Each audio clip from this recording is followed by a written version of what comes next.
Olá, como você está? É uma alegria muito grande ter você mais uma vez aí. Você que sempre está nos acompanhando, assistindo aos estudos bíblicos. É uma alegria poder ter você aí, poder ler o seu comentário, poder contar com a sua participação, com o seu compartilhamento. E eu quero cumprimentar mais uma vez a todos com a saudação que está relatada na primeira epístola do apóstolo Paulo aos Tessalonicenses, capítulo 1, versículo 1. Paulo e Silvano e Timóteo, a igreja dos Tessalonicenses, em Deus o Pai e no Senhor Jesus Cristo. Graça e paz tenhais de Deus nosso Pai e do Senhor Jesus Cristo. É assim que eu saúdo a você e o convido neste momento para orar juntamente comigo, em atitude de reverência, prostrados de joelhos, em atitude de reverência e de respeito e de adoração ao soberano do universo, ao qual nós devemos todo o respeito, toda a reverência. Se você puder, se você estiver em casa ou em algum local que você possa se ajoelhar, eu convido a você que faça isso. E nós elevaremos a Deus agora uma prece, pedindo as suas bênçãos para mais um estudo da sua palavra. Vamos orar? Pai bendito, Deus poderoso, nós somos gratos por mais uma oportunidade que nos concede de abrirmos a tua palavra, de compartilharmos a mesma com as pessoas, de contarmos, Senhor, com pessoas atentas para estudar a Tua Sagrada Palavra. E nós vamos, mais uma vez, Senhor, aqui estudar este tema da Tua Palavra. E nós pedimos, Senhor, a iluminação de Teu Espírito. Nos abençoe, nos auxilie e abra nossa mente, o nosso entendimento para compreendermos o que Tu queres. Nos dê força para colocar em prática. São bênçãos que nós pedimos, agradecidos em nome do Senhor Jesus. Amém. Então, como você viu, esse estudo tem como título Semear e Ceifar. É um estudo composto por 12 perguntas e respostas, mais algumas notas. E nós vamos entender um pouco mais a respeito dessa ilustração, né, dessa parábola sobre a semeadura, né, e a ceifa, a colheita, né, o plantio e a colheita dentro das Escrituras. Vamos para a pergunta 1. Que diz o apóstolo Paulo no tocante a semear e ceifar? Ele diz assim: não erreis, Deus não se deixa escarnecer. Porque tudo que o homem semear, isso também ceifará. Gálatas 6, verso 7. Então não espere que você plantando arroz, você vai colher feijão. Não espere que você plantando trigo, você vai colher milho. Não espere que você plantando discórdia, você vai colher amor. Não espere que você plantando confusão, você vai colher paz. Nós precisamos estar certos de que tudo que nós semearmos, nós também vamos ceifar. Pergunta 2. Como expressa Cristo essa mesma verdade? Vamos ver o que Jesus disse. Não julgueis e não sereis julgados. Não condeneis e não sereis condenados. Soltai e soltar-vos-ão. Dai e ser-vos-á dado. Boa medida, recalcada, sacudida e transbordando. Vos deitarão no vosso regaço. Porque a mesma medida com que medirdes, também vos medirão de novo. Lucas 6, 37 e 38. Então Jesus ele mostra claramente aqui a lei da retribuição. Tudo que nós fazemos, nós recebemos aquilo de volta. Né? A mesma medida que nós usarmos para medir os outros, nós também vamos ser medidos com elas, né? Então tem essa nota aí em nosso estudo que diz: os atos dos homens, quer bons, quer maus, em geral lhes revertem em bênção ou maldição. Olha essa história. Um agricultor vendeu manteiga a um negociante da cidade e comprou dele açúcar, queixando-se mais tarde de que o peso não estava certo.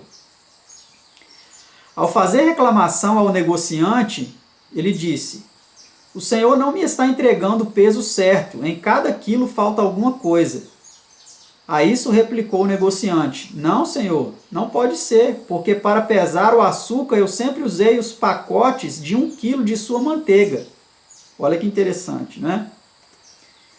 O bem e o mal voltam. Deus fez o universo segundo o plano do círculo. Isaías 45, 22. Nós mesmos iniciamos o círculo das boas ou más ações, que por certo darão a volta chegando a nós mesmos, a menos que por divina intervenção sejam disso impedidos. Esses atos maus ou bons poderão fazer um círculo que dure muitos anos, mas voltam tão certamente para nós como é certo que Deus está sentado sobre o globo da terra. Que extraordinário pensamento é esse, de que o bem e o mal que iniciarmos voltarão para nós. Sabeis vós que o dia do juízo será o ponto em que o círculo se une, voltando ali para nós o bem ou o mal que tivermos feito, a menos que o impeça a intervenção divina? É uma pergunta, né? T. DeWitt Talmage. Então nós temos aí de forma clara que a lei da semeadura e da ceifa, ela é uma lei que se cumpre exatamente como nós semearmos, ceifaremos, né? Pergunta 3. Sob que condições, diz Cristo, Deus nos há de perdoar? Então, olha aqui a condição, né? Porque se perdoardes aos homens as suas ofensas, também vosso Pai Celestial vos perdoará a vós. Se, porém, não perdoardes aos homens as suas ofensas, também vosso Pai vos não perdoará as vossas ofensas. São Mateus 6, 14 e 15, ver também São Mateus 18, 23 a 35. Então, para sermos perdoados por Deus, precisamos perdoar o semelhante. E aqui é um grande problema, eu digo isso até no meio cristão, não do lado de fora, porque o pessoal lá de fora não está nem ligando para isso, né? Isso aqui foi falado por Jesus para aqueles que querem segui-lo. Então, se nós queremos seguir a Jesus, se nós queremos ser chamados cristãos, e não temos a humildade suficiente para pedir perdão quando errarmos, e também para liberarmos o perdão quando alguém vem a nós reconhecendo que errou e pede perdão, se nós não temos essa capacidade que vem de Deus, nós não nascemos de novo. Nós não nascemos em Cristo. Nós não fomos transformados pelo poder perdoador de Deus. Tá? Então precisamos refletir muito bem nisso. Pergunta 4. De conformidade com que princípio trata Deus com os homens? Vamos ver. Com o benigno te mostrarás benigno, e com o homem sincero te mostrarás sincero. Com o puro te mostrarás puro, e com o perverso te mostrarás indomável. Salmos 18, 25 e 26. Então aqui nós vemos mais uma vez a lei da retribuição. Da mesma forma que nós tratamos os outros, Deus vai nos tratar. Se a gente for benigno, Ele vai ser benigno conosco. Se nós formos sinceros, Ele vai ser sincero conosco. Se nós somos puros, Ele vai se mostrará puro, né? Com o puro te mostrarás puro. E aqui na última muda um pouco a palavra, né? E com o perverso, como é impossível Deus se tornar perverso, aqui fala e ele se mostrará indomável, né? Com o perverso. Então, o perverso não vai ter chance com Deus, não, né? O significado diz que ele vai ser indomável, é que não vai ter como ele dobrar a Deus na conversa, não. Não vai ter como ele engambelar a Deus, não. Tá? Com aquele que for perverso, Deus vai ser indomável com ele. Não vai ter nenhuma chance. Pergunta assim: como é também ensinada essa mesma verdade no tocante aos ímpios? Visto que amou a maldição, ela lhe sobrevenha, e assim como não desejou a bênção, ela se afaste dele. Salmo 109, verso 17. Olha que verso tremendo, né?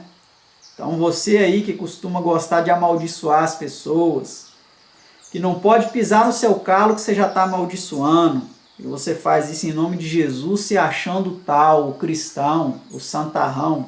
Cuidado com isso. Muito cuidado com isso. Porque se você amar, ficar amaldiçoando as pessoas, essa maldição vai vir sobre você mesmo. E se você não abençoou, você não desejou a bênção vai se afastar de você. Jesus nos ensinou a odiar os nossos inimigos ou a amar os nossos inimigos? Jesus ensinou a nós bendizermos aqueles que nos maldizem? Ensinou. Ele não ensinou nós a amaldiçoar quem nos maldiz. Ele ensinou nós bendizer a quem nos maldiz. Então esses cristãos aí que falam que são cristãos e ficam amaldiçoando aqueles que fazem o mal a eles não entenderam ainda o que é o cristianismo. Tá? Vamos para a pergunta 6. De conformidade com o que foi Babilônia julgada? Pagai-lhe conforme a sua obra, conforme tudo que fez, fazei-lhe. Jeremias 50, verso 29. Então, olha que interessante. A Babilônia ela vai ser julgada conforme a sua obra. Conforme tudo que ela fez, vai ser feito a ela. Isso se aplicou à Babilônia literal, o Império Babilônico, que foi aí, perdeu a supremacia para a Medopérsia, a Babilônia caiu, eles desviaram o leito do rio que passava por baixo dos muros da cidade, desviaram o leito antes de chegar nesse muro, e aí quando a água se desviou para o local que eles abriram, que eles cavaram, precisaram fazer um trabalho de engenharia, de cavar muito grande, mas quando ficou pronto e a água foi desviada, eles passaram livremente por debaixo do leito seco, por debaixo do muro, invadiram Babilônia e a queda dela foi grande, foi feia. A mesma coisa vai acontecer com a Babilônia espiritual, a grande Babilônia, a mãe das meretrizes, Roma, que primeiro na sua fase imperial teve a sua queda, e futuramente a sua fase papal, a sua fase cristã, terá também a sua queda. E vai ser grande a sua queda. Assim conforme ela fez com muitos, matando, jogando na fogueira, torturando das piores formas possíveis, todo o sangue que ela derramou, ela vai pagar por isso. Conforme a sua obra vai ser feito a ela. Pergunta 7. Por que disse Cristo a Pedro que embainhasse sua espada? Então Jesus disse-lhe: embanha tua espada, porque todos os que lançarem mão da espada, a espada morrerão. São Mateus 26, verso 52. Então você aí que gosta de ter uma arminha em casa, se me atacar, se me fizer mal, eu meto chumbo, assim que muitos falam. Inclusive até muitos cristãos, muitos aí da direita cristã do Brasil, que defende armamento e tudo mais, não quero entrar aqui nessa polêmica, não quero colocar como sendo algo errado ou certo, mas o fato é que todos os que lançarem mão da espada, todos que procurarem se defender usando a espada e não confiar na defesa de Cristo, a espada eles morrerão, tá? Então é algo muito sério a se fazer. Nós tivemos um exemplo aí muito claro, o tal do Pedrinho Matador, Ele, não vou colocar aqui em dúvida a conversão dele, se ele se converteu ou não, mas segundo relatos ele se converteu, aceitou a Cristo. Só que o fato dele aceitar a Cristo não tira o quê? As consequências do que ele fez. como ele matou a tiro muitas pessoas, como que ele morreu? Ele foi assassinado a tiros, né? O cabo Bruno, por exemplo, da escuderia Lecoq, que é um caso que foi muito conhecido no Espírito Santo, matou muitas pessoas, depois se converteu, virou pastor, foi assassinado também, né? Então, todos os que lançarem mão da espada, a espada morrerão. Jesus falou para Pedro, né? Então Pedro, como ele só cortou a orelha, né, como ele só cortou a orelha lá do servo Malco, ele não morreu à espada, ele foi crucificado como Cristo. Mas nós vemos que, eu não sei se Paulo, né, quando ele era Saulo, ele matou cristãos à espada. O relato bíblico não diz que ele perseguiu a muitos, né? Mas o fato é que como que Paulo morreu? Paulo morreu decapitado.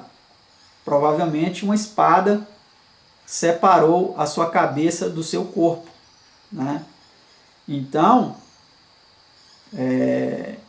essa iniciativa humana de buscar se defender usando armas precisa ser bem analisada, né? Porque as consequências elas virão.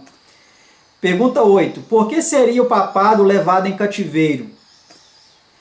Se alguém leva em cativeiro irá. Se alguém matar a espada, necessário é que a espada seja morto. Apocalipse 13, verso 10, ver Levítico 25, 10 e Jeremias 34, 17. Então, assim como o papado levou muitos ao cativeiro, ele também foi levado ao cativeiro. Em 1872, se eu não me engano, se a data estiver incorreta, eu vou colocar a data certa aí no rodapé do vídeo. Então, nessa ocasião, o que aconteceu? O general Berthier, o general de Napoleão Bonaparte, invadiu o Vaticano, lá em Roma, aprisionou o Papa, levou ele para a França e ele ficou preso e morreu na prisão. E aí foi infligida como é dito na profecia do profeta João, uma chaga mortal, uma ferida mortal no papado. Só que essa ferida mortal ela foi curada. E o papado foi restaurado à sua supremacia que nós vemos hoje, e desde há alguns anos já, né? Desde João Paulo II, que foi aí o Papa mais pop, né? Lançaram até uma música em homenagem a ele, o Papa é Pop. Então a supremacia papal, até na era da mídia, né? O João Paulo II inaugurou aí a era da mídia, foi na época que ele entrou que começou aí a se popularizar a televisão, né? Então os meios de comunicação por meio televisivo, em massa, começaram aí a ganhar o mundo e ele restaurou aí a ferida mortal que foi infligida ao papado.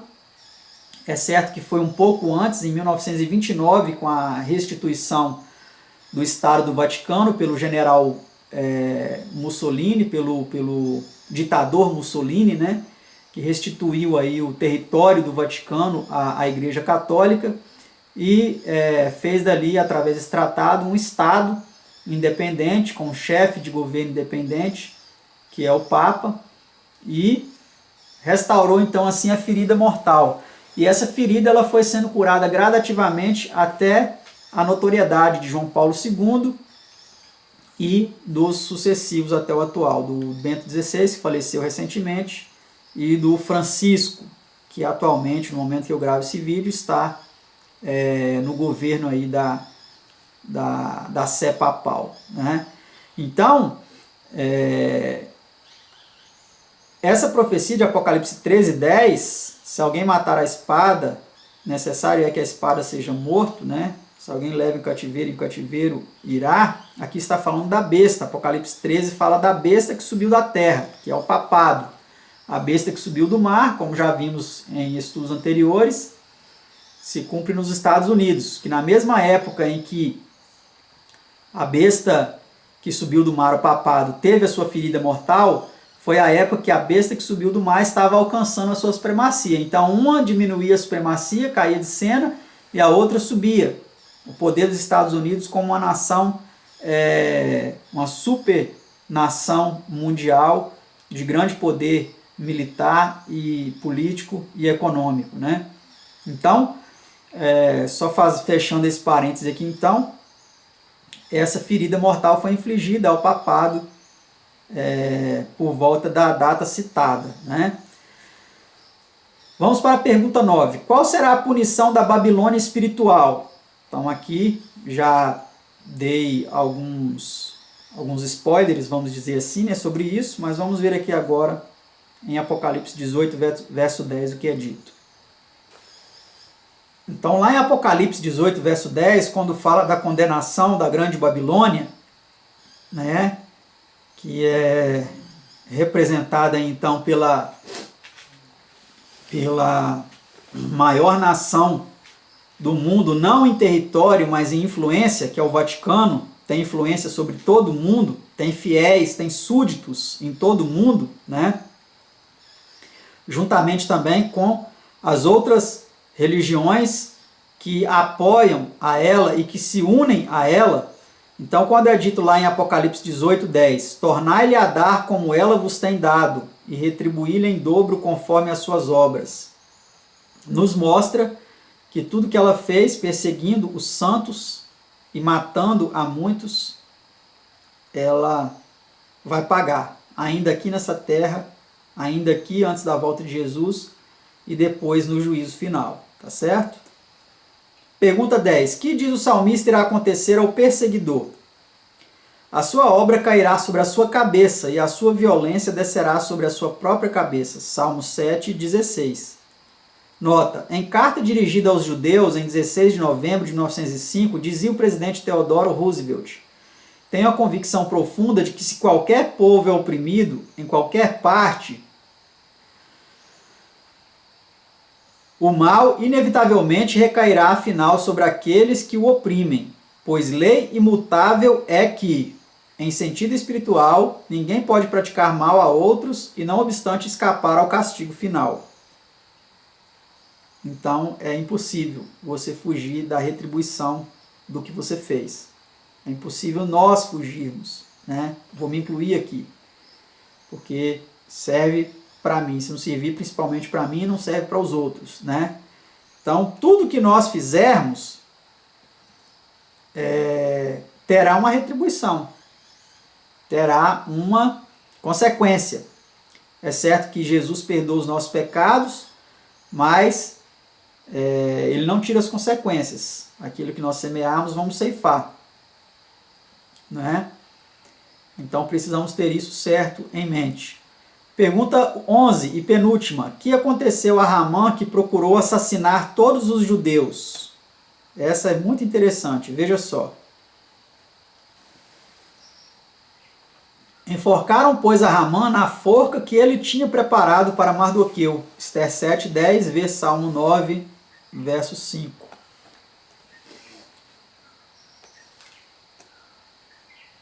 Então, olha só que interessante, né? Ramã, porque Mardoqueu não se encurvava diante dele, porque ele acreditava que deveria se prostrar, se inclinar somente diante de Deus e não diante de nenhum homem, porque Mardoqueu não se inclinava diante de Ramã. Ramã tomou um ódio não só de Mardoqueu, mas de todos os judeus, porque este é um costume judaico e esta é uma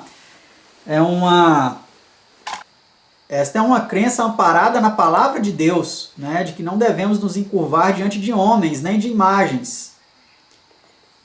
E por isso ele preparou uma forca para assassinar Mardoqueu e induziu Ramã, induziu Assuero a aprovar um decreto para assassinar todos os judeus. E tudo que ele desejou se voltou contra ele mesmo e a sua família, né? Assim mesmo vai acontecer agora no fim dos tempos, quando aqueles que supostamente querendo promover o bem da família e o bem dos princípios cristãos instituírem um dia de guarda e impor esse dia de guarda, o domingo, como dia obrigatório de adoração, e finalmente para punir aqueles que não aceitarem, quiserem e implantarem um decreto de morte, né? Porque o decreto de não comprar e vender não vai funcionar para os fiéis, né? Eles não vão aceitar, mesmo não podendo comprar nem vender.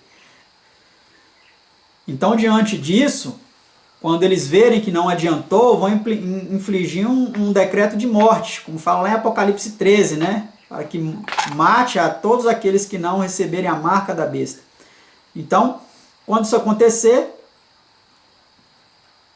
os intentos malignos que eles praticaram contra os fiéis vão se voltar contra eles mesmos, né? Eu falo bem disso mais detalhadamente no livro Adoração Verdadeira e Falsa Adoração, que está aí na tela e você pode adquiri-lo. Vamos agora então para a última pergunta, pergunta 12. Se alguém quer conservar os amigos, que deve fazer? Não abandones o teu amigo, nem o amigo de teu pai. Provérbios 27, verso 10. Quem quer ter amigos deve mostrar-se amigável. Então, mais uma vez, vemos nisso aí a lei da retribuição. Se nós queremos ter amigos, devemos nos mostrar amigáveis, devemos ser amigáveis, né, com as pessoas.